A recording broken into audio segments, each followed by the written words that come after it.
no problem at the end of it. Before that, a few rebuttals. The first thing is about shortage of troops, right? Because his case rested on the idea that we need an additional tool, which means the current tools aren't working, which means troops aren't good enough. And the way he answered my POI was pretty funny. He told us, hey, what happened was in the 80s and the 90s, the US sent troops. But right now, we see that the US is already fighting a war and doesn't have troops. But the response to that, Madam Speaker, is on two levels. Firstly, we say that currently in the world, there is much less of a propensity of war compared to 40 years back, which means a lot of countries have huge troop build-up which are lying idle in reservist camps. The only response to that was that, hey, troops from India and Bangladesh aren't as experienced as those of the United States of America. But he didn't tell us why necessarily the marginal decrement in the experience they have is not good enough for them to go ahead and protect people or protect villages in Africa and other conflict-ridden regions. Either he must tell us that this conflict is so difficult,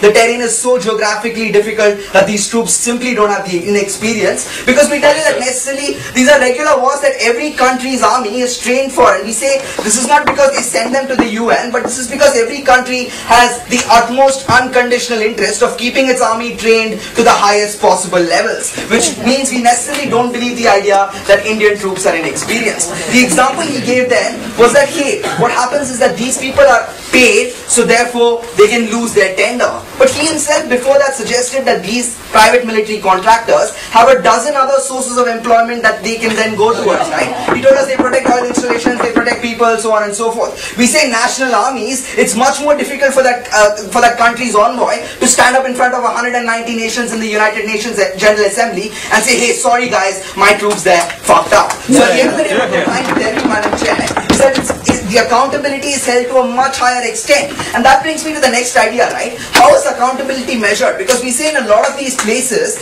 peacekeepers are the source of information. We found out that rapes happened in a Congo village last week because Indian peacekeepers there sent out that message. If these private military contractors themselves don't come out in the open and suggest what happened, you just won't know. The example he proudly gave was that, hey, in Abu Ghraib, US hid the figures. But Abu Ghraib wasn't a United Nations sponsored war. It was a US-led, NATO-led, unilateral war into Iraq. That's why there wasn't the same check and balance as compared to the UN. We say in cases of conflicts where the UN is involved, for example, the Israel-Palestine conflict, a recent UN report suggested that Israel can be accused even of war crimes for using phosphorus in bombs and things like that. We think the UN, if anything, can stand up even to first world nations like the United States. Sit, all of you. The next thing that I then want to talk about is the international peacekeeping effort, right? Because he spent no time in telling us what this conflict was about and told us they play a pacifist role, they protect, refineries so they can protect some people somewhere there. Not necessarily true. We say the problem that exists in a lot of these countries is a problem that the world must owe up to as its own problem. And we say this can happen only under the scenario when you don't have a monetary incentive, but rather you have a geopolitical incentive in the region as well. Stay standing, NMK. So what we tell you then is that the peacekeeping force is not just about protection, but it's to establish your presence there, it's to win the trust of these people, and very often these international peacekeepers go beyond their call of duty and simply not protect them, but act as a social support to these people by giving support to, say, rape victims, by providing the first medical aid, something that they are not required to do under UN stipulated laws. I'll explain that further after NMK. The fundamental reason they're there is to protect. There was a rape, a mass rape, 10 kilometers from that UN camp in Goma. How is the system currently working? Sure, we are not here to defend the fact that today's system is perfect and needs to be stood for. All we are saying is that your system makes it worse, right? So you have to justify that if private military contractors were there 300 meters away, these raids wouldn't have happened. Go try that. So the next thing that I then want to talk about is national armies, right? And we say nations have a stake.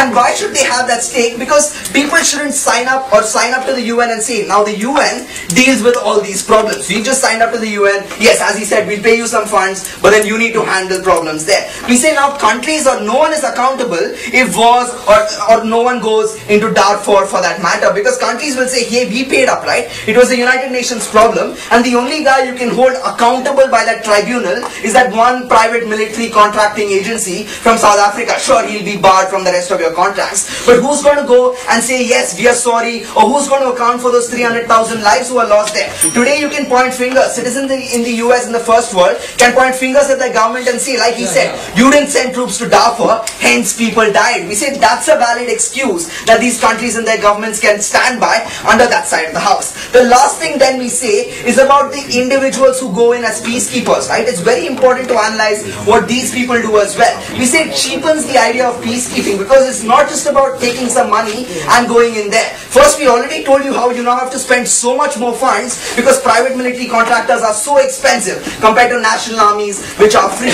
We say if anything, this even goes ahead and balances out that small decrement in inexperience that you so fondly want to stand by on that side of the house. So the last point here and the concluding argument here is that it's important that nations are sent out there because now if 3 of your national army men are killed in that conflict, your ambassador will start thinking up. You'll probably want to go and negotiate, find out what's happening there. Probably want to establish trade relations in there. Otherwise, who the hell cares about Africa, right? All first world nations will simply wash their hands and say, yeah, people are dying, but it's the UN's job to take care of that. It's none of my army men who are dying, and I clearly don't care. We want everyone to care, and we say that's the reason why national armies must be involved. We're happy to open it.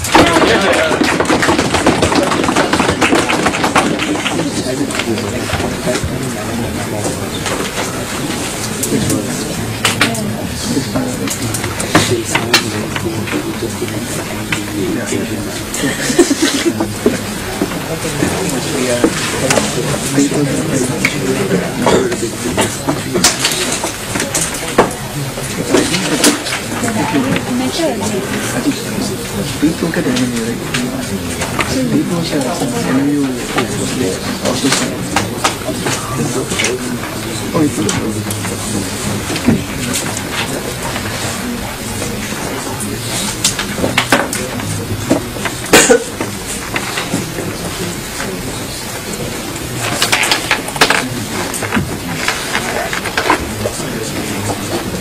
we thank the Leader of Opposition for the opening. So we now have the Deputy Prime Minister.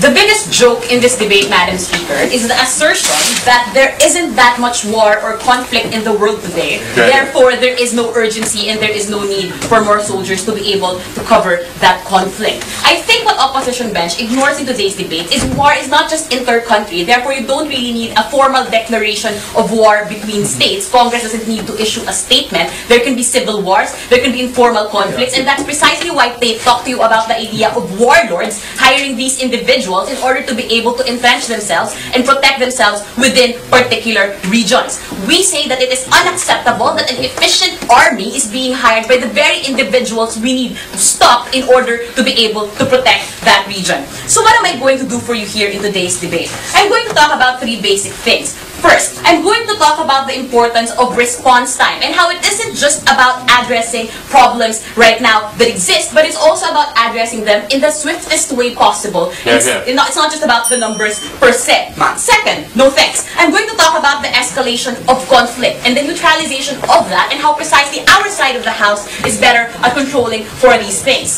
Third, I'll talk about the idea of accountability mechanisms and how if you keep with the status quo of holding nation states accountable, you will never be able to hold them accountable. But lastly, I want to talk about the idea of pullouts and how domestic politics tend to affect our ability to win wars and how we engage in them. Rebuttal will be integrated within my speech. To the first issue, the idea of response time. We want to address exactly why response time is important. And the most basic thing here that you have to remember is that the quicker you get there, the quicker you get there, the more lives you save. It allows the United Nations, Madam Speaker, to best fulfill its responsibility to the world to uphold human rights. This means sit down. At the end of the day, Madam Speaker, if the United Nations is better or is quicker at arriving at that particular juncture, even if they don't destroy the militant groups, at the very least, peacekeepers are able to protect civilians and prevent the commission of collateral damage that is completely unnecessary to the conduct of war.